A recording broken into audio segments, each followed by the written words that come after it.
So, on to the war in Ukraine.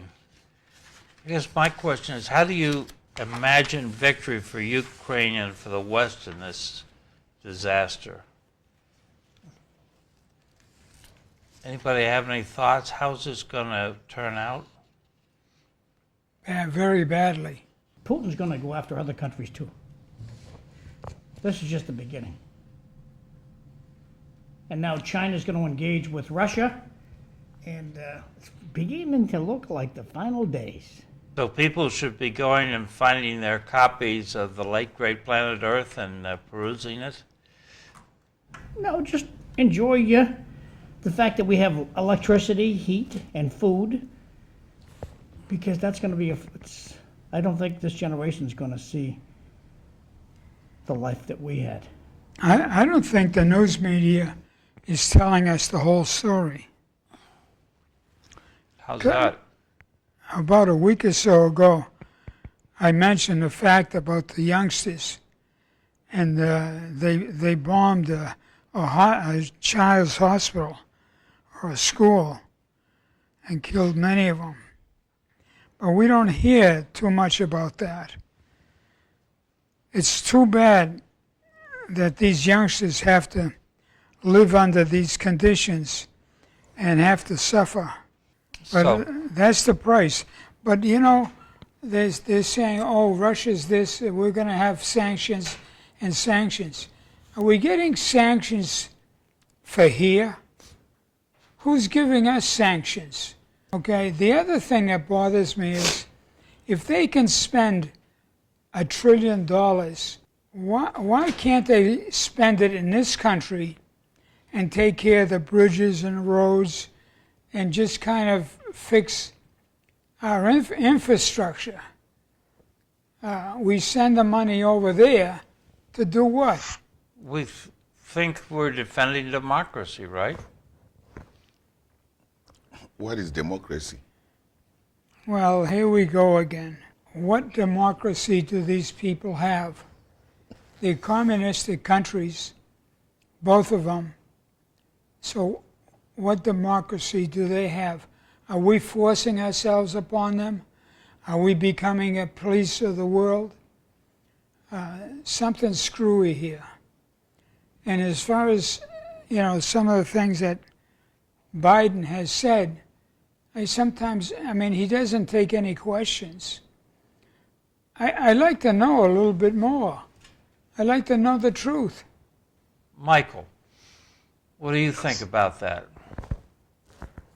Well, the problem is that the U.S. has always been involved with all these kind of events and things going on. We're worried about Russia expanding again. Ukraine is right on their border, so that's the big problem. And now we have nuclear weapons in the mix again. And that's the real issue. And the guy who's involved with this has no regard for human life. Putin has no regard for anything but himself. So it's a real quandary on what we want to do, because if we push too much, he might be willing to start using nuclear weapons, and then that's the end of everything. But if we don't push enough, then he's just going to keep going, and he won't stop at Ukraine. And China's also looking at this, that if Russia's successful, they may go after Taiwan. Then that'll affect more than people know, with Taiwan supplying a lot of electronic parts, other things from that part of the world. So there's no easy answer to this as far as the invasion and the conflict over there. And to what George says is we should have been already working on infrastructure years or decades ago. But all the politicians want to kick it down the road because that's the easy thing for them to do for now. They talk about it, say we're going to do something, but do they really do anything? True? It is very, very sad because we always point fingers. We forget history a lot. We forget the Cuban Missile Problem, that it happened in our backyard. But we also want to go to another person's backyard and say we are spreading democracy. And that's why I asked, define that word democracy. Really tell me where we have gone with democracy and left with peace. We go to places that are peaceful, they are stable. We go with the guise of democracy. Then they mess it up. They cause refugees flowing everywhere under the guise of weapon of mass destruction, lies and everything. But we in this country, we believe what comes out of the media. And sometimes when you try to say this, people give you labels. And not knowing that sometimes even we are doing this, whatever we are saying, the greatest censorship is watching the news, be it CNN, be it Fox News. You are watching through the eye of someone who wants you to watch. It's not live. It's not live. Because, that's censorship. You're watching, that images are coming through the tube. Someone has selected it for you to watch. It's all propaganda. What is happening now was done with, is it the Budapest conference that happened? Was it in 2014? It is out there. They warned. We knew that it was going to come. But if it is us inching and going close and then saying it, it's expecting what to happen.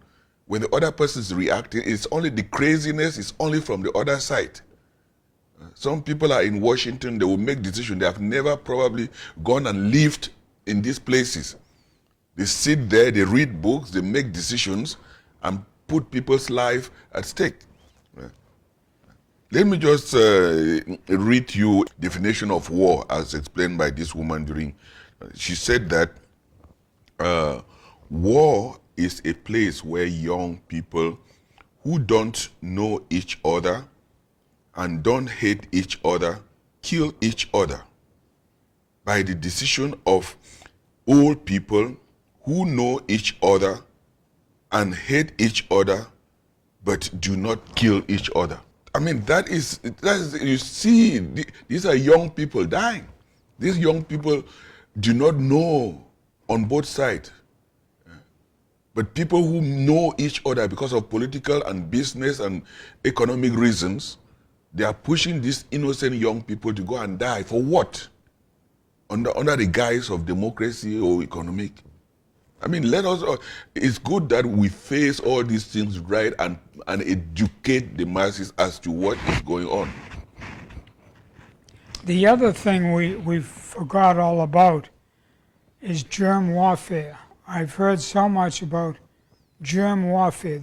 Germ warfare. They're going to get into germ warfare. Where are we heading with this thing? We just went through germ warfare. We just had this covert nonsense. What's going to happen to us? We continue this route. We're going to lose out in the long run. We're sending all kinds of money out of the country. I don't understand that. $1 trillion. Do you realize what $1 trillion could do for the United States? This $1 trillion that's backed up in the faith of a piece of paper. That's it. How strong does the world feel for the American dollar? And as long as the American dollar is the currency, the way to go, we can keep writing these blank checks as much as we want because people honor this piece of paper more than anything else.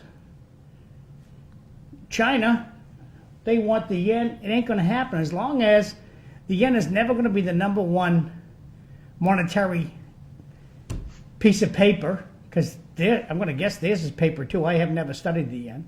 They're going to want, everybody wants the American dollar. People in Uganda, the Ugandan government officials, they want the American dollar. They don't care about their own money. The Brits, they love the pound. They're stuck with the pound. But a lot of my European friends, they're looking to open bank accounts in America. They ask me, how can I open a bank account in America? I says, you can't. So the restrictions that are happening aren't going to go away, but people around the world, at least the people that I talk to, crave the American dollar over anything else. Over you, Cliff. Thanks. I think people are sending their money to one of the islands off the coast of the United States, and that's something else we got to look at. I think it's But in the Bahamas. I equally think that's the arrogance of the West and the U.S. Out of this war, you will see that things will change. There may come a new economic system, and then how these countries manage their economy. They will not be dependent. You will really see that Russia, India, China, and these other countries, they will think of the economic system that will prevail, because the Europeans have shown that they are in their own club. And when it's anything that doesn't affect them, they will impose sanctions, they will say war crimes, but no one has ever done anything to the Western atrocity that they are causing all over the world. They were quick at pointing a finger at someone at war. They are the saviors. And you know that Europe is not even up to, in the population and size, up to one third of Africa. And the West depend on all other nations. If all these other nations form their own monetary system also, that's how the world is going. Switzerland has shown the hypocrisy by joining this and not maintaining that neutrality. It is teaching economic people around the world, like Latin America and all those, to be watching exactly what the West is doing. And we should be very, very careful with that arrogance. I want to go back to the democracy thing, since you guys have given me 20 minutes to think about that question. I think of democracy as people having some participation in the selection of the government, rather than having the oligarchs determine who's going to be in charge. So we see democracy sometimes in the Philippines. We see it in Taiwan, South Korea. They just had a razor-thin presidential election. It was last Wednesday. Japan has democracy. So there are places where the people have a chance to influence the direction of the government. And we see it in Europe, France, Germany, Italy, Spain, Portugal, Switzerland, Austria, Denmark, Poland. And Ukraine, the oligarch choice lost in the election to current President Zelensky. So I see democracy as a constant struggle, but an opportunity out there for the people to all get together and make a decision on who should be running the country in the direction it should go. So I'm optimistic about democracy. I mean, yeah, there's stumbles. There's Justin Trudeau. There's Andrew Cuomo. But by and large, I think we're making progress. What do you think, Mike? Well, the issue I see with this whole thing with Ukraine and Russia is Ukraine's been under an open system for 20 years or more now. And they don't want to go back to the way Russia is. I mean, nobody's been thinking about Russia really until this happened. And people in the U.S., they didn't understand what's really going on within Russia itself. I mean, there's still a lot of issues with their economy and other things. And if Russia now takes over Ukraine, there's going to be a domino effect all over the world. And that's not good for everybody in the world. I mean, whether it's Africa, Europe, South America, Asia, that's not going to be good for everybody, because that will only embolden countries like North Korea, China, to expand their influence and lock down things even more. I mean, look at Russia now. Putin must be scared of something, because he's locked the whole media down in Russia. And if you say anything that doesn't go with what the official government is, they're locking people up or taking them away. China's already doing that, has been doing that. So that's the thing that scares me the most, is people will not have any opportunity to, quote, influence the government they want if things continue the way they are. And now China, a lot of people are not aware, China is doing this social point system, so to speak, that if you go along and do everything the government says, your points are higher and you get to go to the movie theater or whatever else you're allowed to do. But if you don't go along, you can't go out and do things that everybody else who has higher points can. And some of that is seeping into the U.S. now, and that's not a good thing. Putin is not going to lose face.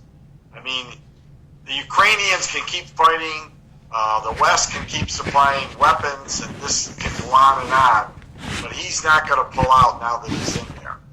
And that's the big issue. How long before he decides he has to do something even more drastic? He's already bombing hospitals and civilians and places that are not acceptable to go after, and he doesn't really care. So, and he really doesn't even care how many Russian soldiers he loses. So until somebody can stop him by whatever means necessary, this is going to continue. And if he gets a real foothold in Ukraine, he won't stop at Ukraine. And China will be emboldened. And, you know, as far as democracy, I don't think it's democracy so much. It's the way of life for people in the world. And I know with Fru talking about Africa, we ignore that because the West is not affected directly by that. So I tend to agree with Fru that the only reason the West now is involved with this is because it's going to affect them. So we need to change the way we do things for all countries, because if we don't, things will continue to simmer and we'll continue to have these hot spots, and they could even explode more. Go ahead, Fru. We're talking about that democracy, Chris. We talk about democracy if those elections favor our own candidates. If the election, look at what is going on in Africa or even in the third world. When the people elect their own people, that would not be stooges for the West, either for France, for England, for even here. They will go there and there's a coup d'etat. What are you telling me about democracy? We talk about democracy if they are serving us. Countries like Mozambique, when they're fighting for independence, Cuba was in Angola. Cuba was not in Angola just because of Cuba. It was the Russians. When Angola got its independence, they left. Cuba equally left the West. Have they ever left Africa? They call Africa the dark continent because that is where they want to keep it dark so that they can suck the material, suck everything. That's why they gang up. In Europe, any leader that has been democratically elected, the French have caused a coup d'etat, and they have never imposed any sanction on any European country. Why? Let us be fair. We are looking at it just one side of the coin that favors us. And then when it doesn't favor us, the other people are enemy. Currently they are talking about global village. The global village is for the Western world to go everywhere and rule everybody with their global economic exploitation. That is what global village is. When these people start resisting the exploitation of their raw materials and taking it out, if any strong guy comes up, they will eliminate that person in the guise of democracy. What are we talking about democracy? We should be we should know that we are trying to preach our interests, which is not a bad thing, but it will always clash anywhere. What is happening now in Russia is because we also have another village bully that can stand up. I just made Switzerland has been neutral. Why is Switzerland out now? And if you talk of the refugees that we are singing now, look at the amount of refugees that were coming across Africa to the Mediterranean because of our destruction of Libya. Libya will never be any country anymore. Why? Because probably the leader stood up, was not democratic because we want him to submit to our own dictates. We went there and said that we are going there to defend civilians, to fight civilians. What did we do? American historians just listen to the news and read. They say all this is just that we don't read, but we listen to the news media who are really propagandists. So I'm actually blaming the Greeks. They're script readers. The news media are script readers. You read what's on the teleprompter or you don't come back. Yeah, well, that's why in England they call them newsreaders. The Athenian delegation says, don't give us any of this malarkey about justice. The strong do what they will, the weak do what they must. It's been that way for thousands of years, right? China is just looking for a way to get into Siberia or into Russia. Everybody's looking to get a piece of the pie. The trouble is, you can have the piece of the pie without killing people. If everybody surrenders, what are you going to do then? Well, we need good people to run for office. And you can look at whatever country you want to look at. The successful ones have great leaders. And the ones that falter have crappy leaders. Do you think we have, and I'll go around the table, do you think we have great leaders in America? Absolutely not. Okay. Fru, do you think we have great leaders in America? It depends what you expect Let's from see, a start great- off with a yes or no, not, and then you can explain. Yes. Okay. Fru, Cliff, do we have great leaders, yes or no? Mike, I'm in the middle of that. So you don't have a yes or no, okay. No. And down in Florida, do we have great leaders, Mike? Well, are we talking about state leaders or federal leaders? The federal leaders.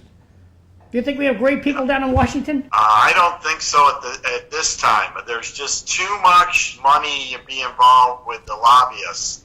I just think that we don't have people that are willing to make the tough choices. I think we have lousy leaders in Washington, D.C. as well. Back over to Cliff. You said you were giving me a few seconds to respond. I think we have great leaders now because if it were not the kind of leadership, because there are some warmongers that are pushing the current government to react to Putin, to push us into a third world war. There are some who are actually pushing that. And in that aspect, I think we have great leaders because some people will be rushing to push the sons and daughters of this country to go and fight. Well, I think you've got a good point there. we have a congressperson that loves the Ukrainian president. She's come out and even said it. She says it was an outstanding speech, I guess. Come on, give me a break, will you? The guy's playing everybody, looking for support, just like Fru said. He wants the support of this country to fight his battles. And you know what? I kind of am a little bit leery because I have a couple of grandchildren that are of age. So if the draft goes back, these kids are gone. And I'm not for that. Why don't they just forget it? You want the country? Here, take it. Now what are you going to do with it? What are you going to do with it? You take the country over. What are you going to do with it?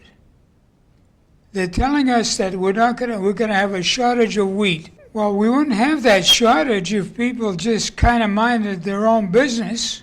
Yeah, but why? Why are we involved in that stuff? Or why should, we're taking the wrong approach on this stuff. Well, the First thing of- I get a kick out of is why are we not in Ukraine? I mean, a glorified Rotary Club, the UN, or the NATO, whatever country. our leaders down in Washington, D.C. don't want to do it because they're not in the Rotary Club. They're not in the Rotary Club, so we're not going to help them. If you were the president, would you send our troops over there to go and fight? If I was the president, I would have taken out that 40-mile convoy of trucks. I would have taken that out. Bam, they'd be gone. Do you think that can happen? The Soviets would see you coming. They are prepared. No, they're not. laying- That's what you will say until it happens. It's not going to happen. Have a no-fly zone? There's a no-fly zone. You don't like it? Tough. But those are the voices of the warmongers that are pushing people. Okay, but right now they just shut off everyone's electricity. You have no water. You have Demoulas is closed over there. Okay, so just let them suffer. Do nothing. What's your solution, Drew? We'll make you president. Say the European and the Western world, they are going there because they want to use Ukraine as a buffer to protect Europe. Okay? And that is what Ukraine is suffering now. It is suffering because they have been pushing Ukraine to join the NATO so that it will be a buffer for Russia to come to France or Germany. Or you must have to pass through You have to be a Ukraine. member of the Rotary Club, and I just think we should step in and do something about it. And we could very easily do it, nip it in the bud, and there'd be no threat of World War III, and China would take a setback. You know, maybe we shouldn't go into Taiwan. But Ukraine is, you are not dealing with Libya, that you can go and do all that and get away. These people, they are seeing what they are seeing. That's what NATO is seeing, what they are seeing, Okay, and so telling so us. be it. We So- should be. So be it. Let's snuff this out right now. It's Cameroon. It's all of Africa, but I think that Looks like Cameroon. one is Nigeria, and it looks like it includes Cameroon. But it's a very specific comparison because it shows that there's sort of a core in Africa, Nigeria. I looked at it and it looked to me like it included Nigeria, Cameroon, one or two countries to the left, small countries to the left, Nigeria. That population concentrated in that area is the same as almost all the rest of the population in Africa. And once it pops up, Fru will make some comments, and then since we're a common stock company and Fru is our working person, he'll have to leave. Oh, you're leaving at 7? You workaholic. He is a workaholic. I thought it was interesting that Nigeria, Cameroon, Benin and Togo. Yeah, Nigeria, Cameroon, Benin, Togo. Yes. My forefathers are from. That represents as many as almost the rest of Africa. It just showed What's me the 250? That million? million. Does that represent souls? Million people? Yes. Mali was just that little place is almost more than the population of Europe. That little place that's actually making so much noise around the world. Yeah. Because Africa is in the dark because that is, without Africa, Europe will be finished. They don't have any raw materials. That's why they don't want to get any stable government, any strong government that comes out of Africa. That's what the West should understand, that this myth about Africa is poor, Africa is this, is because they want to keep it that way, to suck it so that You've got a everything crappy happens. government. Do you elect the government or are they just there? John, in the guise of democracy, any powerful leader that the people elect, which does not serve the interests of the West, they say he's a communist, he's a liberal, and France will go there and cause a coup d'etat. Have the West ever imposed any economic sanction on France or the atrocities that they have? Have they ever imposed any on Belgium? Hey, well, at least we got them to stop murdering people. They still murdering people? The Belgian government murdered almost 50 million people in the Congos. I know, but yesteryear we'd have video, we'd have pictures. Did they knock that off? No, what? You used to bring video and Yes. photographs Yes. of regular common people living in that region Yes. who got murdered by the government. Yes. Are they still doing that? They are still doing that because those who are supporting those governments, like in Cameroon, it is France. In the Congos, it is the Belgians. You go to Congo, there are airtrips in the forest. The planes are just flying out. They are mining and flying out. The government has nothing. These multi-billion-dollar companies, they are the ones who own the land. Any good president that comes 2-3 days, you hear that he's murdered. So that is exactly what is going on in some of these places. They have business companies out here that are manning their own juntas. Oh, who is this? Hey, on a more positive note, this is a priest who just came over to St. Michael's Church, and he's Father Kevin Sakwi Nijai from Cameroon. So he's over to St. Michael's Church, and we welcome him to the lovely Lowell community. And I look forward to sitting down and chit-chatting with this guy about his Cameroonian politics. And but this came across my Facebook today. He will be shocked to know that you know more about what is going on there than maybe him. Yeah, well, that's okay. But he looks I like a think nice guy. I Just think I St. know Michael's Church over in Centerville. So welcome aboard. And let me put his picture back up here. I'll give him a call. Okay. Fru, thanks for coming in and keeping the discussion lively. And we'll see you. As always, it is fair and balanced. We're trying. Thanks for having a good week. Hope to see you next Monday. Keep those computers running. The hospital will go in darkness. Okay. The lights are on the Leahy Clinic because Fru's there. That's why. Bye, Mike. Bye, Fru.